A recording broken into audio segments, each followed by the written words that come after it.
share the presentation now, and we will move on with the presentation.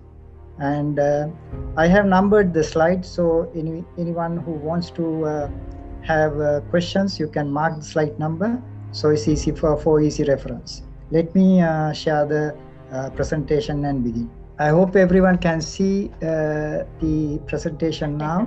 All clear. Okay, thank you. So we are on FinTech, digital economy and the future of banking. Right, so let's begin. I thought I will put you to a special platform so that we can, rest of the presentation is built on that platform. There's a theme for this presentation. Let me put it in a nutshell. Financial system is a strategic asset of a nation.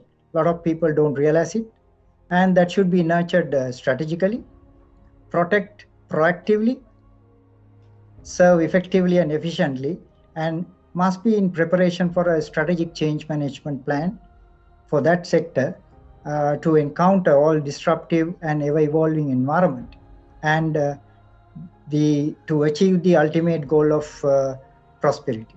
So that's the set that we would like to begin. And if you take the FinTech, is becoming a strategic resource. Nobody can deny it, and will be instrumental in the creating platform for the future banking for a sustainable digital economy. So these are the three factors that we need to take into consideration. I thought this is the platform that we should start.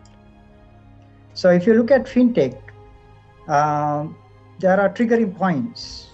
First trigger by the Samuel Morse, 32 years after first FinTech network was established. Samuel Morse, we all know, he invented the Morse code, and that is in 1838, and he demonstrated the electronic telegraphic system. Thereafter, the first transatlantic cable was laid between two continents, that is between London and New York. So the perception is that FinTech is a very modern technology, or last 20 years or last 30 years.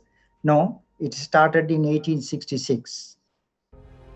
So that is the first network of FinTech for financial telecommunication, which was established then. Then FinTech had quite a number of milestones. So if you look at 1918, the Reserve Banks developed something called FedWire, and using the Morse code system, they had interbank payment and settlement system, including the Treasury Department. And in 1920, with the Keynes, the famous economics, he set a milestone by bringing technology into finance in 1920, how it will influence the powers in economics. And then 1950, Diners Club issued the first general purpose credit card. So that's also set a tone to this long journey of FinTech. Then 1966, Telex Nextword came into being, and basically network between Canada, Great Britain, America, and France, those Europe countries, and that's of course the evolution of FinTech. So in 1967, Barclays made the first cash machine, which is known as ATM today. And then Clearinghouse Interbank Payment System, that's called CHIPS, began operating in 1970 for interbank payments in New York City.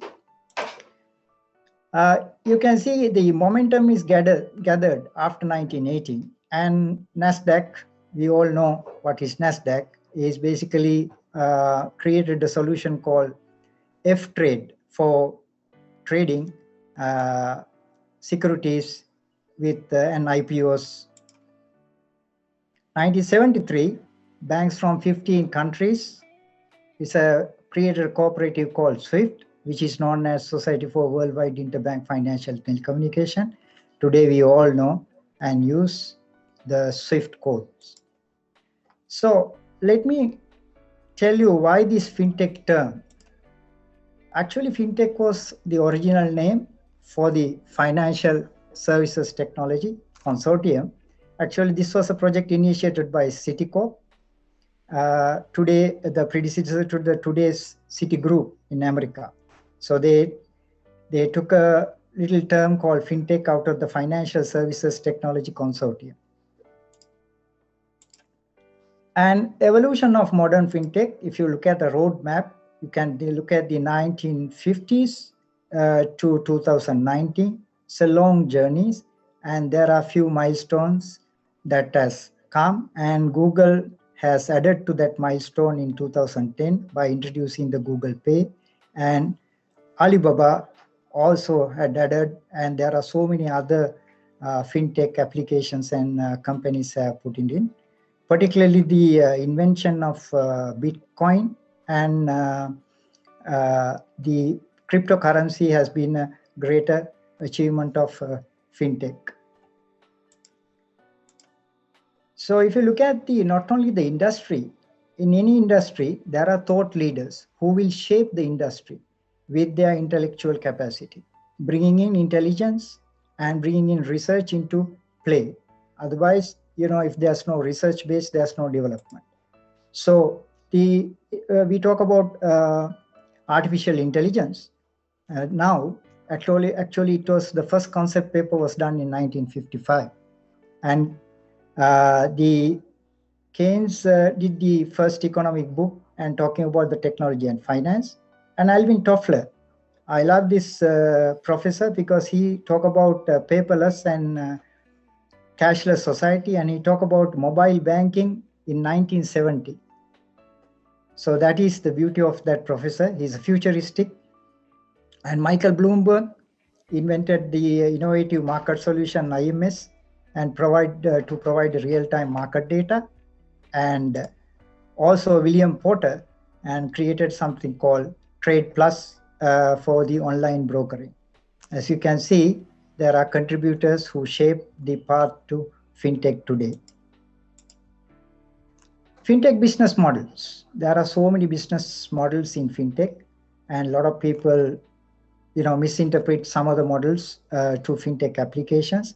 These are the models: the credit, alternative credit scoring, alternative insurance, and these are some of the first 10 fintech business models that one can cite. Particularly, you must notice the number 7, digital wallets, asset management, and digital banking and digital insurance have gathered the momentum in the modern world. If you look at the fintech, and the biggest question and the confusion is between the physical notes and the coins versus the cryptocurrency. So I thought I'll bring that difference into light to give you the correct idea. So if you look at the physical notes and coins, the term that we use is fiat money. So you can see all the characteristics of the notes and currencies, the fiat money, and you can see the cryptocurrency.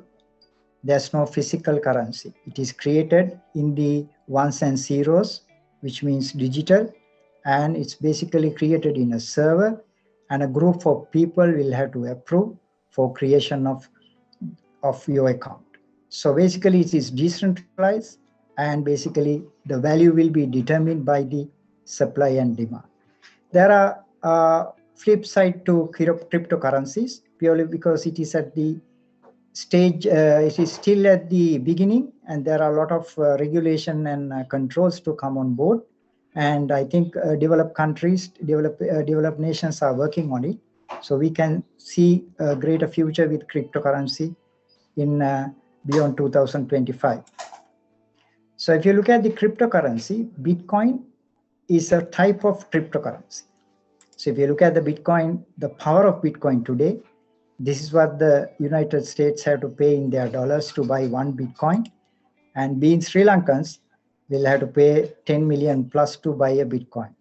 So if you have a security breach of cybersecurity, and the hackers will ask you to pay in Bitcoins, and their minimum penalty for you will be around 2,000 Bitcoins for an unknown destination. And you can see how much penalty that you have to pay in terms of security breach in your secure network. That is the impact. So let's come to the digital economy. People talk about digital economy, people talk about blue economy, people talk about red economy. So I thought I'll put this also in light. Economy is all about consumption.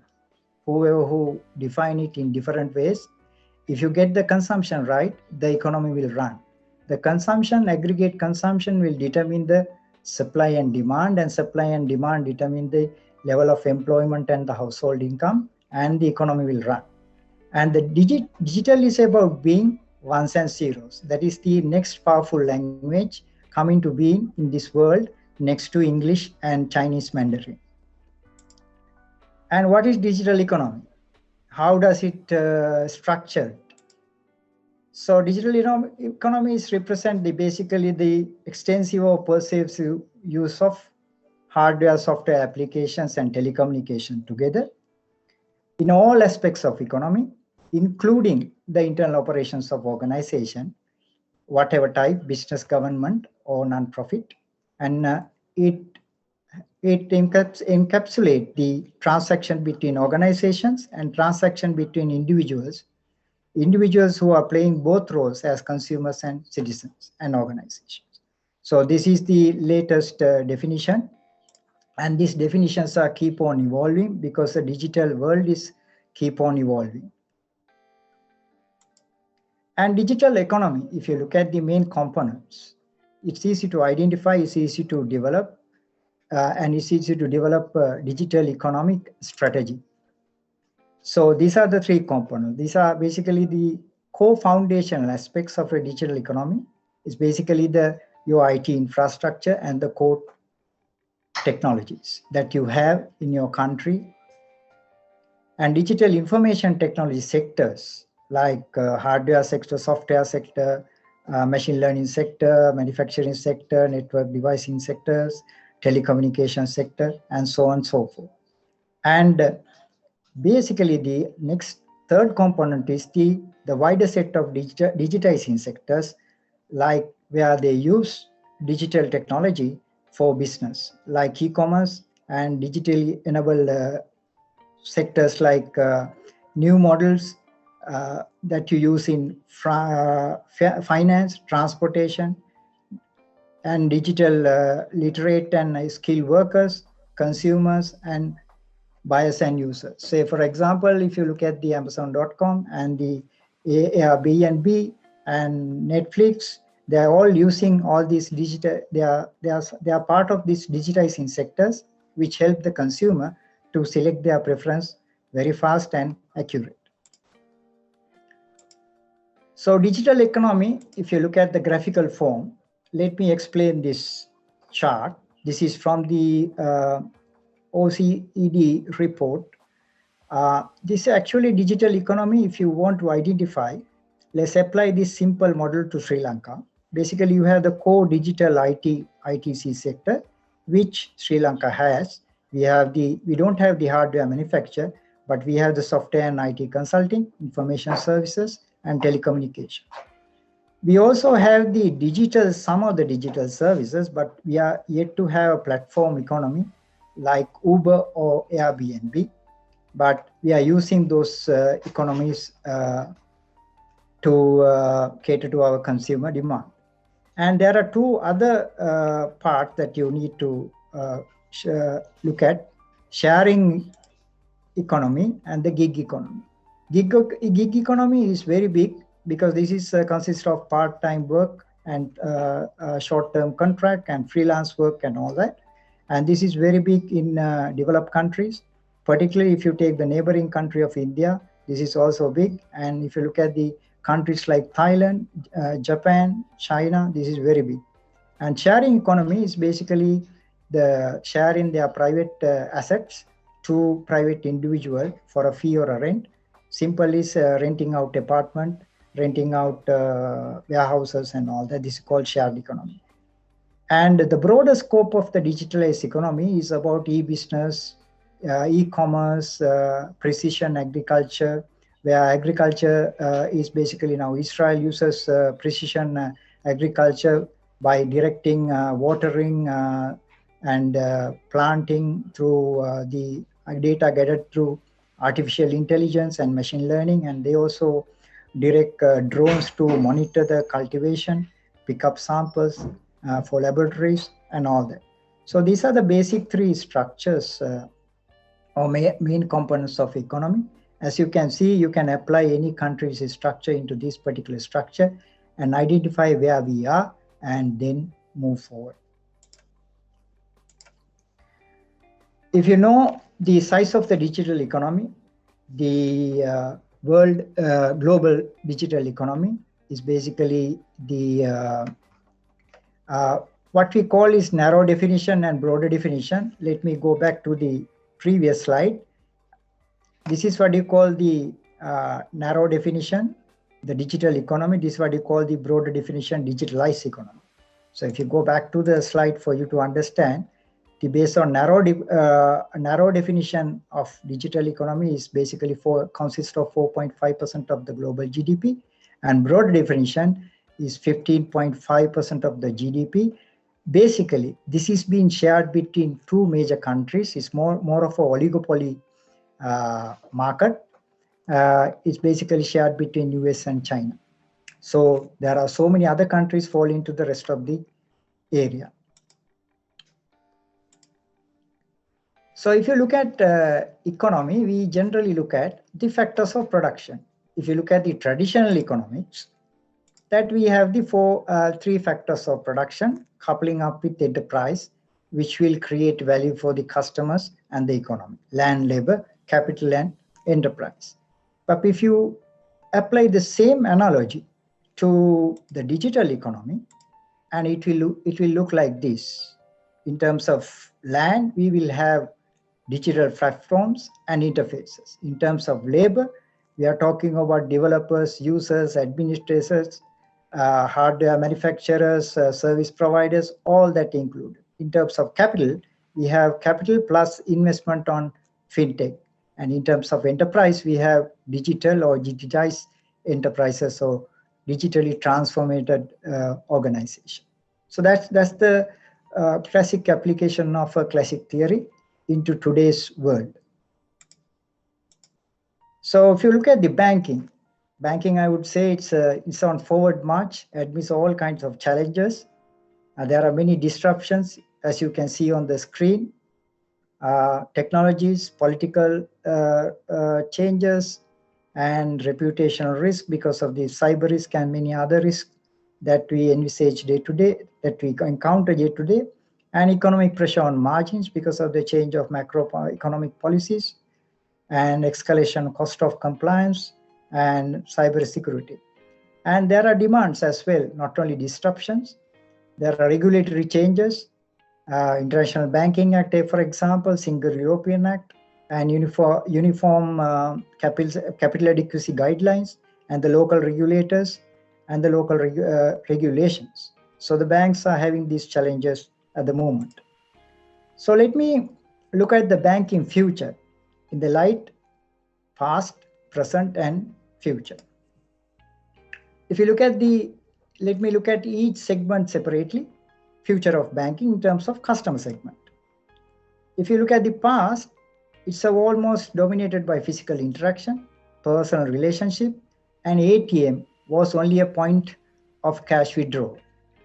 If you look at the today, online interaction for routine tasks, and that is continuing. People are more and more switching into online and mobile banking.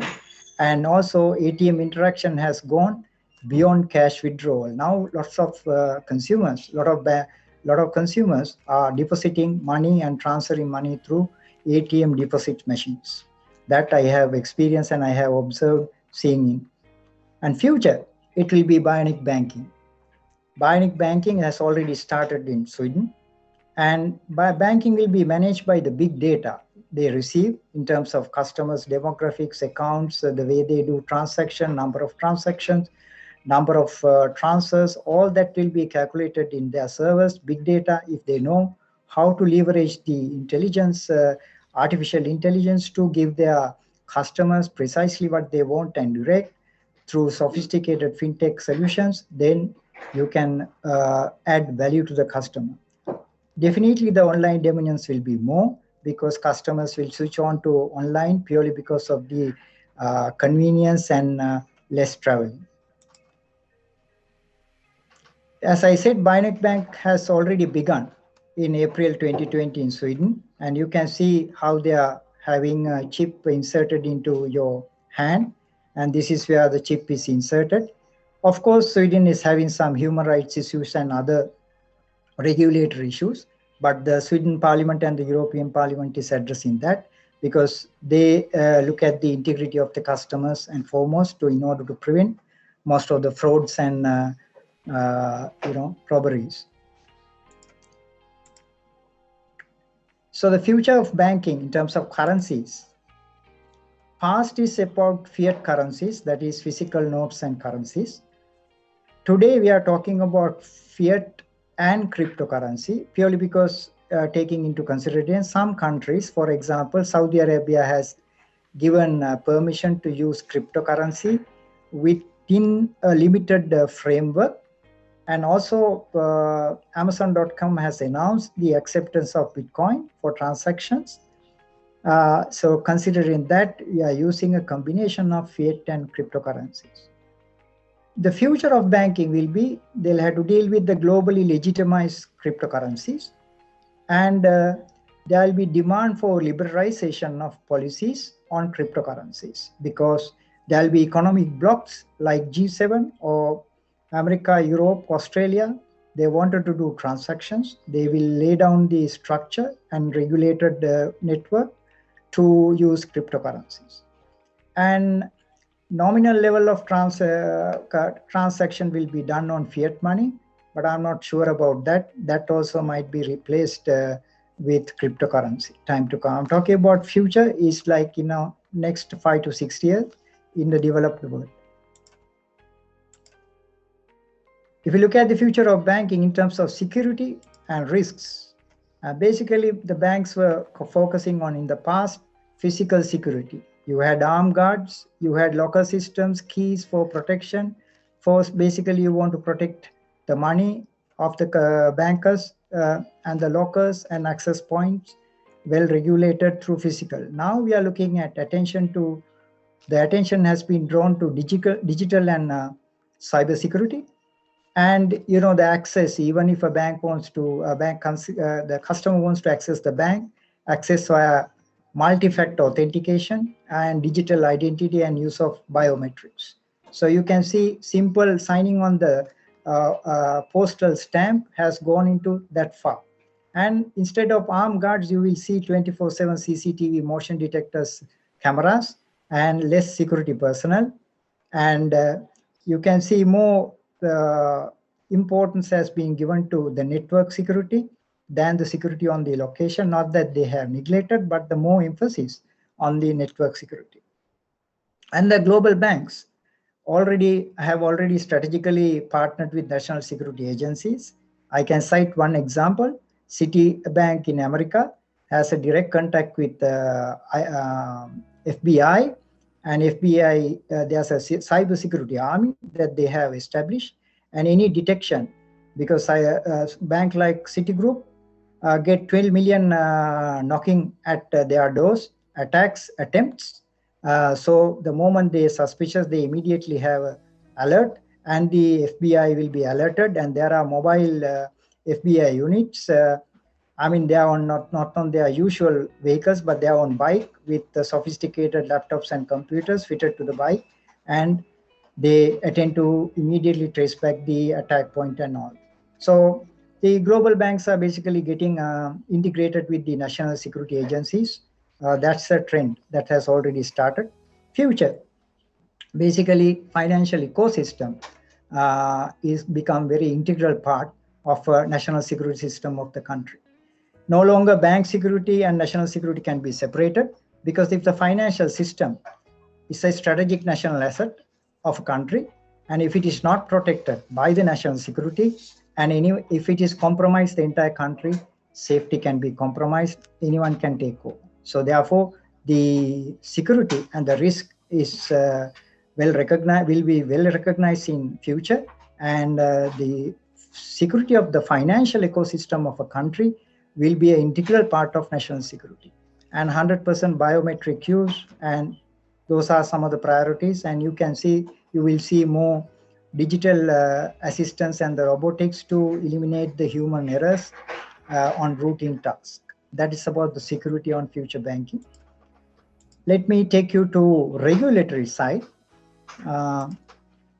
Regulatory, basically in the past, governed by central bank, predominantly local authorities, and country-specific regulations, less global regulatory demands, right? Because there were not much of less blocks bargaining like European Union and all that those days. And today we are talking about regulatory bodies representing an ecosystem compelled to be in line with the global regulatory standards. So the economic blocs like G7, BRICS are playing a dominant role in shaping the global regulatory in finance, and they have the bargaining power. An emerging and evolving global cyber regulatory framework is for fintech and banking is being developed. Some part is being implemented, and very soon it will become a global or international act. And if you look at the future, regulatory has to align or will align their regulations and focus on the digital space. And there will be influential role to shape that digital space by providers like Google.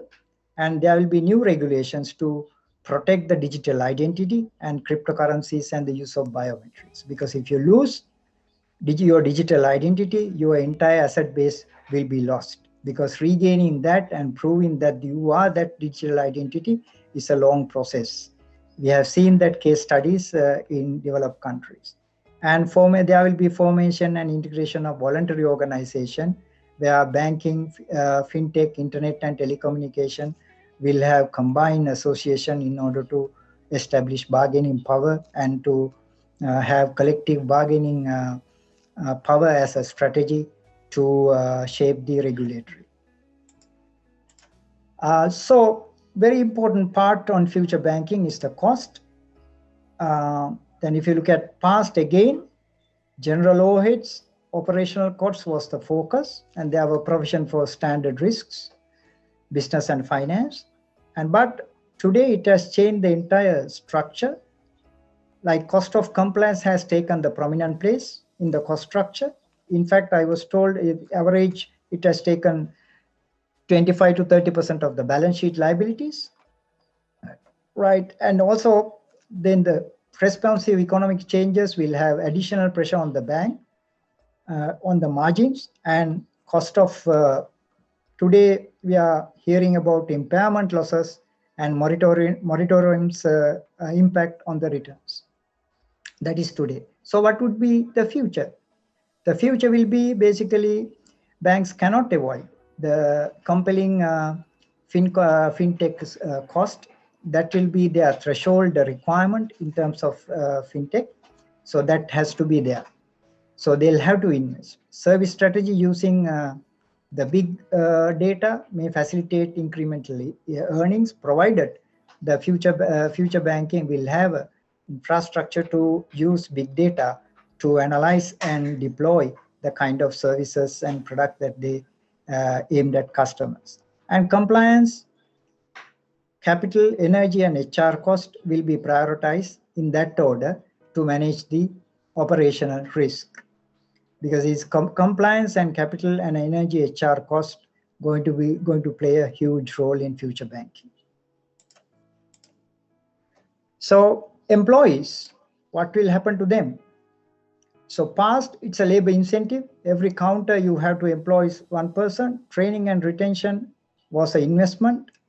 And present, increase in digital assistance, reduction of employees on routine roles. And more employees are getting into critical roles. And purely because of integration of digital interfaces, operating systems, core banking and other sections are reducing the human intervention. And reducing the human intervention is necessary purely because of the cybersecurity risk. If you talk about the cybersecurity risk, the most vulnerable element of the cybersecurity risk is the human being. So if you reduce the human intervention to a certain extent, you will reduce the risk to a great extent. So purposeful reduction, there will be purposeful reduction. Today we see this purposeful reduction, excuse me, and future will be AI directed robotics will replace most of the employees on the routine jobs. And also sometimes 100% automation will lead to accuracy and reliability.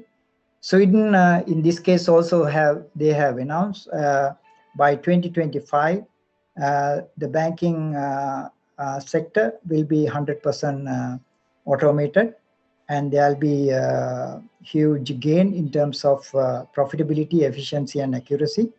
And they are talking about increasing the customer value. And of course, there will be less employees and greater automation, because in future, there'll be technologies to replace most of the processes handled by human beings.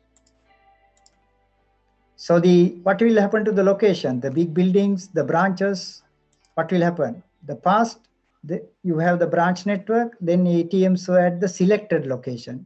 We remember Bank of Ceylon or People's Bank, they had ATMs at their head offices and all those. But today we are talking about wider network of ATM and online banking with the support of the branch network.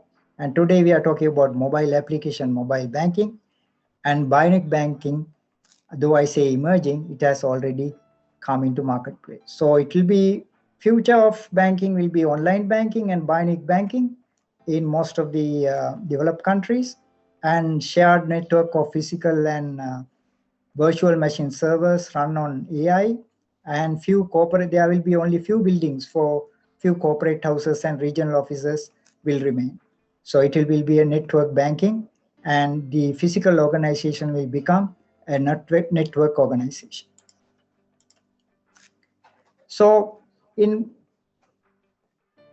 short, if you look at the fintech, digital economy, and the future of banking, I would complete my presentation in this sentence.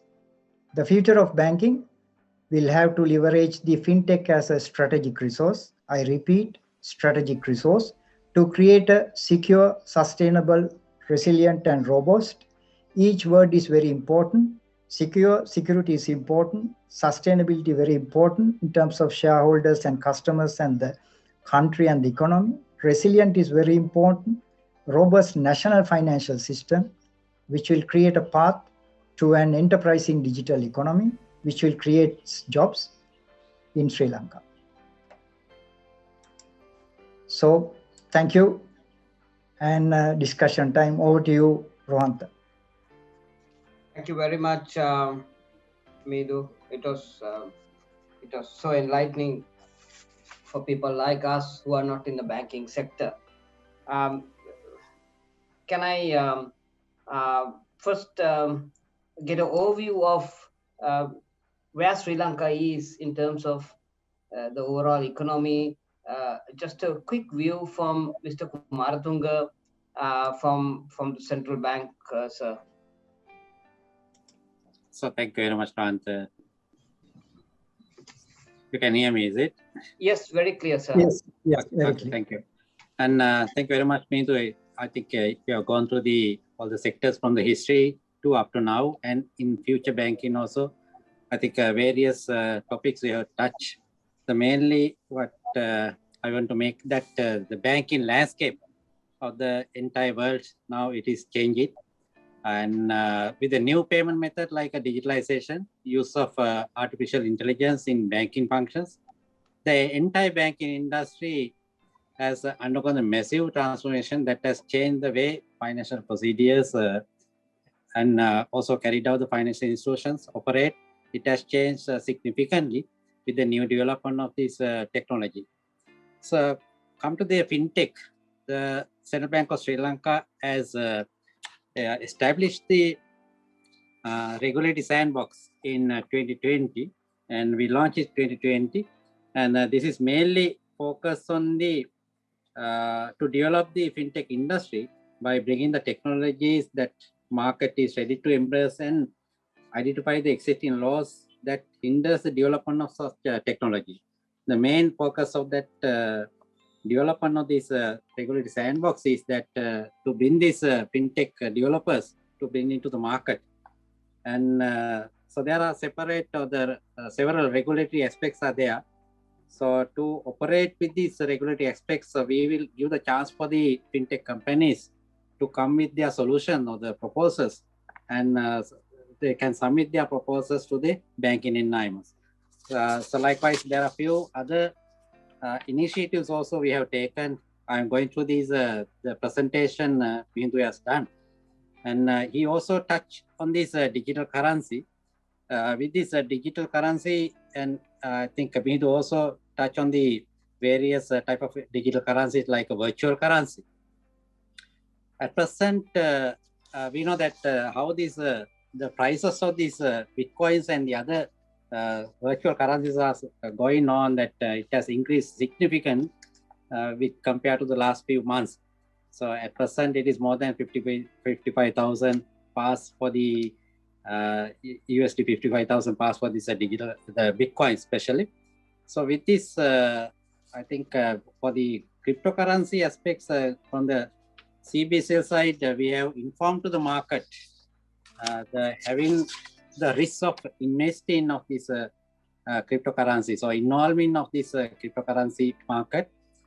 So we have published this press notice to the awareness, or giving the awareness for the public. What are the consequences and what are the risks involved with having this use of this digital currency. So with that, this is especially the price movements, and there's no any regulator body for the regulate these bitcoins or the other cryptocurrencies. And therefore, in future, so what we are thinking is that, or the planning is that going with this central bank digital currency, that is we call the CBDC. And at present, China is evolving, and they have already in the development and the implementation level for having this central bank digital currency CBDC. And India is also appointed the committee and doing the research on that one. And the Indian side, what I heard from India is that for the digital currencies, from the Indian side, the government introduced a bill in parliament that will explicitly ban private cryptocurrencies such as Bitcoin. And it's a major concern with the central bank that enabling private parties to toy with the currencies can potentially threaten to the stability of the financial sector. So that's the main, the reason this why the digital currency ban is coming from the Indian side. And so the cryptocurrency regulation coming with the India in the bill coming with this 2021, and will facilitate the launch of the new official digital currency in India. So that is something like a CBDC, same as a CBDC. The major concern is that so when you're doing some transaction using for this credit card or any other transaction mechanism for this digital currency, it will directly impact for the other regulation currently having with the central bank at present. And so in addition to that, what we are looking in the future is that as Mihindu said that some kind of a sharing economy, then we also thought that having some kind of mechanism for this one, and so we introduced the blockchain technology for sharing KYC. So for this one, we already implemented some mechanism for this one, and we have appointed the committee, and committee has done some, that recommendation, and we are in the process of running the POC level of this shared KYC blockchain technology. Then this is kind of a shares economy, because the one bank, if the customer is onboarding for the one bank, then his KYCs and everything, all the details can be shared for the another bank. Then when the person is going to open an account in the bank B, then of course the bank B can access for his KYC he has already done in the bank A. So that is facilities are given in the shared KYC, and within next 2-3 months we will be able to give the solution on for the shared KYC using the blockchain technology in the first time in the banking sector in Sri Lanka. In addition to that, we are also thinking of this using of the blockchain technology for the remittances. And this is also very low cost. We can use, if we are using the blockchain technology for remittances, so that will involve for the making transaction very for the low cost. And also we are proposing for the blockchain technology for the trade finance and also insurance sector. So if this shared KYC for the blockchain technology, using the blockchain technology is a successful story, then we'll be able to use this blockchain technology for the other sectors like remittances and trade finance especially. So in addition to that, open banking is also a very important topic in these days. The central bank is also working with the open banking, and we also appointed another committee, and a committee will be, I think, appointed 4 months back, and their report will be submitted within next 2-3 weeks time, and so that will help for all the banks to do their, I think, KYCs and sharing other facilities and the customer point of view. So there are many other facilities are given using the open banking. So the detailed, I cannot go into the detail, that what are the facilities within the open banking, but so we are, as a central bank, we are identified our role. Then we are in the process of introducing this open banking. So in addition to that, what I can say is that use this artificial intelligence for the banking sector. So this will for the artificial intelligence again, which we appoint the committee for doing this report, and the artificial intelligence committee has submitted their report, and so they have given some the different kind of application how we can use this artificial intelligence. For example, that for the risk management things, and for example, credit scoring, KYC, identify fraud, detect anti-money laundering. So these areas we can use for AI technologies, and ATM forecasting, support for open banking, and there are several facilities are given with this AI report. In addition to that, in the central bank side, what we can say is that new technologies such as AI and the blockchain and the machine learning based solution and the biometric based technology have made this SupTech and the RegTech possibility. If the banks, so many banks we know that have struggled to find the solution to keep up with the increase in regulation and compliance. So each and every month or the week, the bank, each and every banks, they have to submit the regulatory report to the central bank. So if you are using the RegTech, so this is easy for the firms to, I think, ease the burden and the streamline the labor intensive and the costly tasks. So this is a RegTech solution are aimed at the making it easy and cheaper for the financial institution to comply with ever-changing regulation without requiring manual process and drive up errors time and headcount. So there are many facilities are given with this AI and the RegTech. So if the banks are using the RegTech technology, then it is easy for them to report on time and accurately. So those are the major sectors I can inform according to the Mihindu's presentation. If there are any other questions, we'll be able to answer. Thank you. Thank you, Mr. Kumar Tunga. Can I turn to Mr. Lakshman Silva, who is the CEO of DFCC? Sir, do you feel that, given the current situation which is in the country with regard to the debt moratorium on the leisure sector, plus also there is unserviceable debt stock due to the economic situation of the country. What is your view of the development of the of this whole new area of financial instruments as well as technology? How do you interpret it? Thank you, Rohantha, and thanks for the EPIT for inviting me and Mihindu. I would also say endorse Mr. Kumar Tunga's comments. That was an excellent presentation made by Mihindu. So answering your question, actually, last 2 years, 2019, 2020, and up to now, the banking sector had gone through unprecedented times, I would say. In my career, I'm reaching 34 years in banking. But I see that I had never seen in my life for that period of time such revolutionary periods.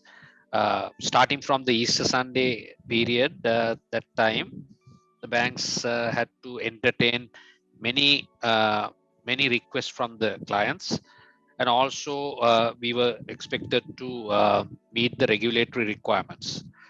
Now, answering your question, the banking sector was progressing towards the digital economic side, actually, starting from the payments and settlement systems. If you really look at the clearing systems that were set out with the Lanka Clear, then the common ATM networks that was introduced, and we were progressing towards more of digital banking economic side. Now, the last 2 years setbacks in the sense in economic environment had actually created some delays of implementing certain initiatives done by the banks. The main challenge that the banks are currently facing is the as you mentioned, leisure sector by itself had not serviced the facilities to the banks for the last 2.5 years. So obviously, it's a big strain to the banks because banks are expected to service their depositors on time. The banks are expected to also service their debts, what they have obtained. But for such things, we have not got any kind of moratoriums, whereas 20% of our balance sheets are under moratorium if you take for leisure, and another 20% of various other segments, including transport and various other commercial enterprises.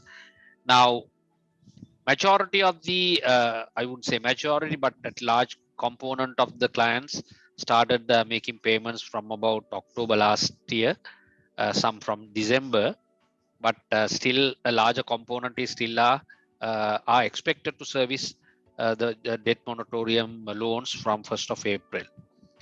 The signals that we are getting from the economy is that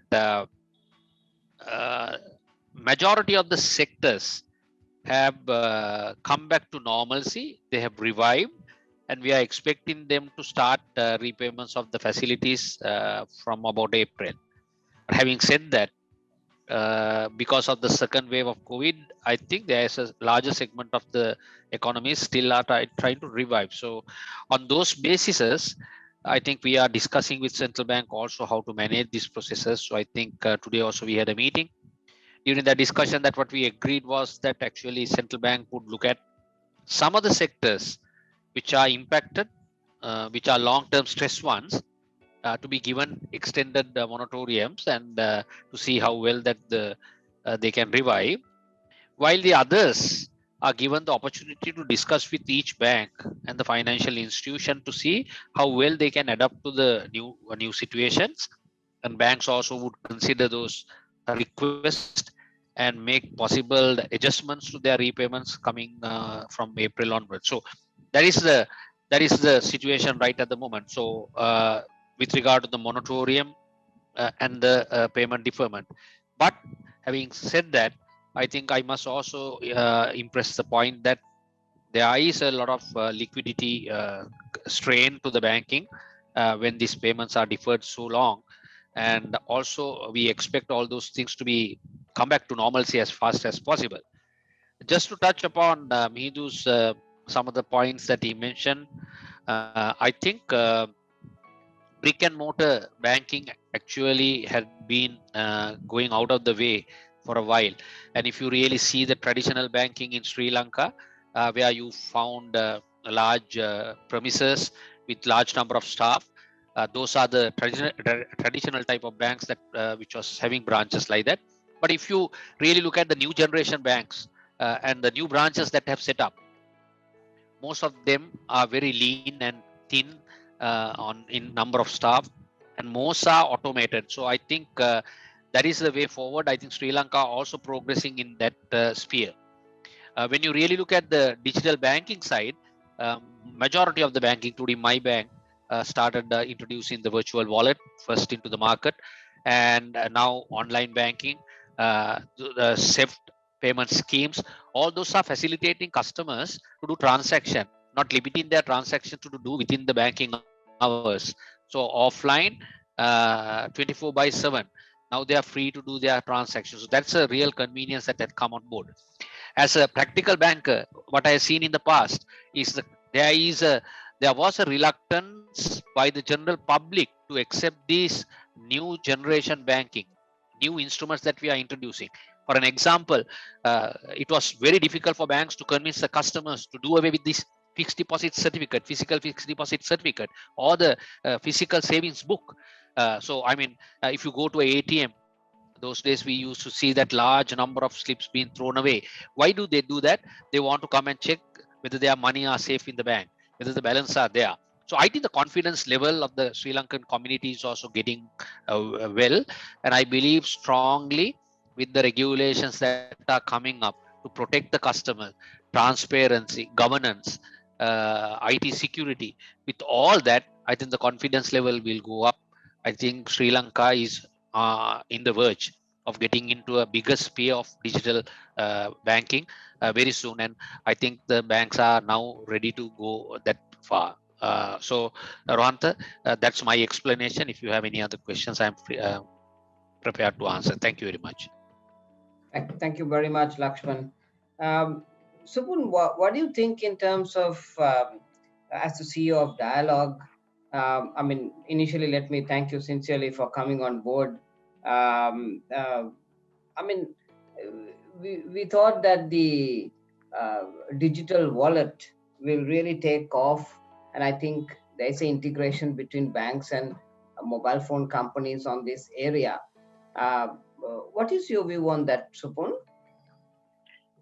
Yeah, I think it is a journey, as I think Lakshman completed his answer. It is a journey, and adoption of these platforms take time, and it's about consistently promoting it to our customers, to the public, giving them confidence about these platforms, and adding on services that can be availed through these platforms is really key to driving adoption. If I simply take about leave-aside wallets, but simple mobile communications, which is a groundbreaking technology when we look at 25 years ago, but there are still maybe 10% of the population that has not adopted.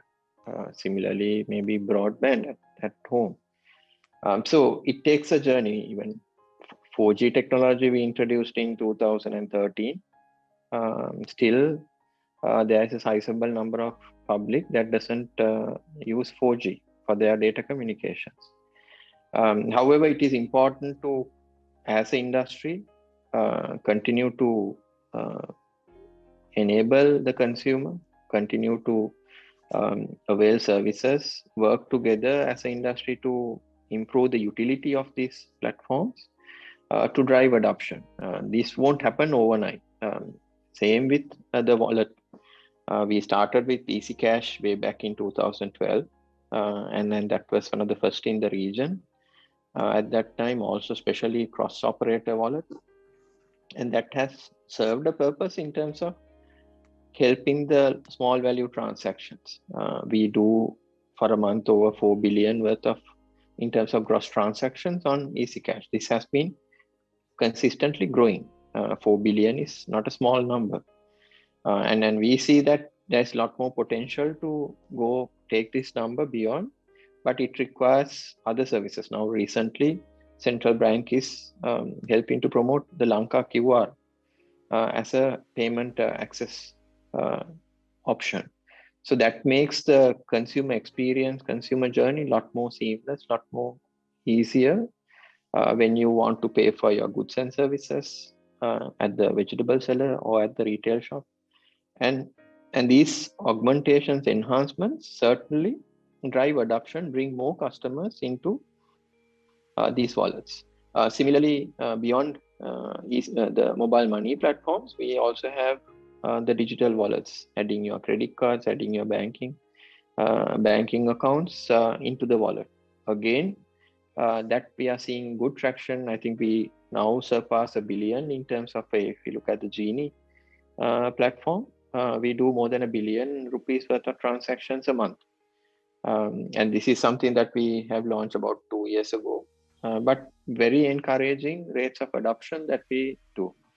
On our My Dialog platform, for example, customers use their credit card, debit cards, and bring their wallet to pay for our services. And then again, more than 500 million worth of online payments take place on our platform alone. So increasingly these are being adopted. Key is to fast track them. And the other bigger challenge we have is to take it beyond Colombo, beyond the key urban cities, but to everyone in the country where they are easily consuming these online digital platforms as hard currency. Because what we know is there's a huge cost on transacting on hard currency. Through digital currencies, it reduces the cost, improves traceability, because unlike simple currency notes on digital, from mobile money to all these transactions, there's a lot of traceability, and then that helps on analytics as well as preventing fraud. So, but it requires the entire ecosystem, the telco operators, the banks, the central bank, the regulator, everyone to work together to drive that common agenda. And I think Lanka QR is a good example, a good case study that we can really recognize, where all three areas, central bank, the banks, the telcos, all coming together to drive in one voice the adoption of digital transactions. Thanks, Supun. Mr. Kumaratunga, is there, because of the, in the pandemic, because the, the Hawala mechanism kind of took a back burner, and we saw the remittances, yet coming through very strongly through the traditional method. So did this kind of, what is your reaction to that, Mr. Kumaratunga? So what we have seen is that last few months, the formal channel remittances are increasing, trend using the formal channel. So that is maybe that we heard that Hawala system and other informal channels are there. But increase in trend has happened, taking place for this not formal channel.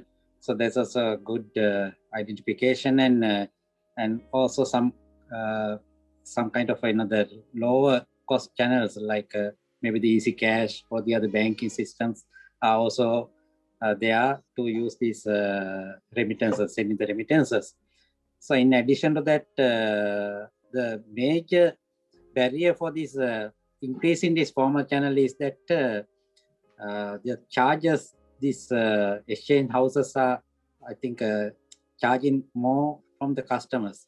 To reduce this cost, most of the other our regional central bankers and the regional countries are using this the blockchain technology, using for this sending this money to the remittances.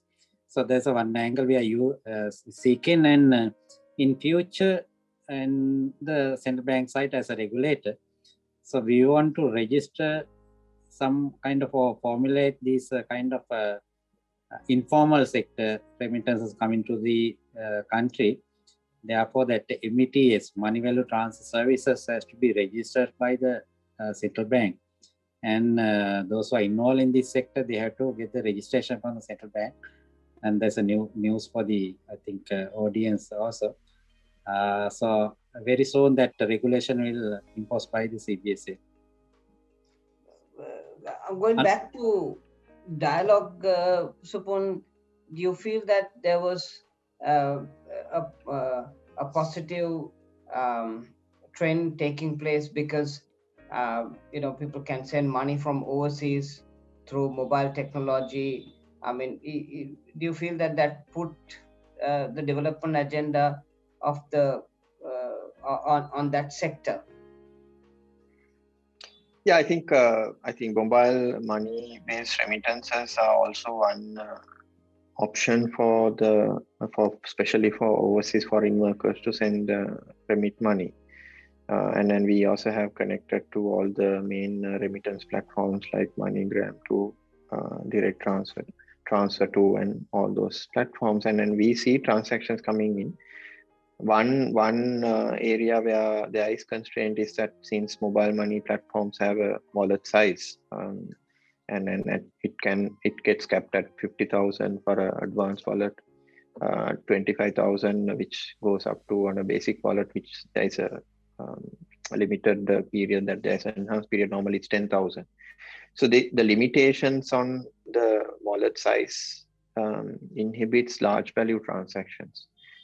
But for micro transactions where the mobile money wallets are meant for, there is that creates that avenue or the option, but it doesn't really get driven as the main medium because of the limitation. If you want to transfer $500, you can't send it on mobile money. Normally, average ticket size is about $100 to $200 on mobile money platforms, but it gives that convenience to the overseas foreign workers. Largely, mobile money platforms are used for utility payments and peer-to-peer transfers. And then there's large volume of customers who will go to a retail shop and then pay their electricity bill. But underlying platform for the retailer to accept that utility bill is the mobile money ecosystem that we have created. Lakshman, do you feel that the banking industry is kind of playing a protection role as to why a mobile phone operator does not want to, or it doesn't facilitate a mobile phone company to get into that particular sector? Do you feel we see a global trend where these two sectors are merging? What is your view on that, Lakshman? Yeah, obviously, if we are trying to get into mobile banking or digital banking, we just cannot disassociate the operators. Operators' assistance are fairly required. As Supun mentioned, now we have a white label remittance scheme, which is called Lanka Money Transfer, which we bring money from outside. So there also we use mobile applications, and Sri Lankan banking community is using our white label platform to send inward remittances to Sri Lanka. So that's happening. Now, I could cite another example where one of our fintechs that's called Synapsys, which we developed a T-integrated model where end-to-end, where from the greenleaf supplier to the factory, the whole process have been automated through a mobile network.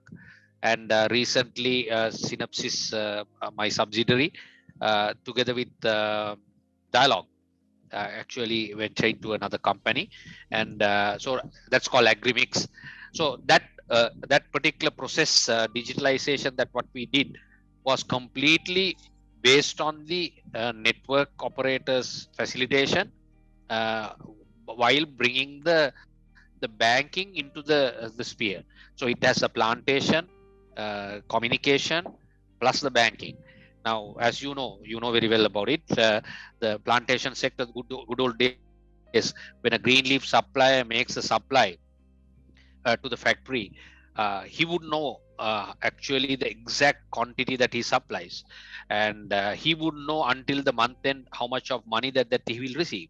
So that this T-integrated system that we have introduced now with Dialogue, where the greenleaf supplier then and there would know how much of greenleaf that he has supplied, how much of money that he will get into the account, get credit to the account, it comes through the factory owner. Immediately he can use the debit card or his mobile application, go to the particular ATM and withdraw the money. So these are all happening together. And I wouldn't say that banks in isolation can implement any new innovations without the network operator support. And I must also ensure that no banks are in a fear, because banking is different. Telecommunication and other regulatory requirements are very different. So anyway, the banking will remain, but it will be growing in leaps and bounds along with the telecommunication industry and the network operators in Sri Lanka. Maybe if I add on to that, Rohantha, I think, yeah, certainly, because we shouldn't think that both are competing with each other. Both are playing a very complementary role. So the telcos are helping the banks to reach a segment which otherwise is very costly for the banks to go on their own. For example, mobile money, the money that we collect from that mass consumers and they're in their wallets is deposited in the banking system. And then it is not kept with the telco operator. So we are doing the role of aggregating the physical currency and bringing it to the banking system and then giving it to the banking system.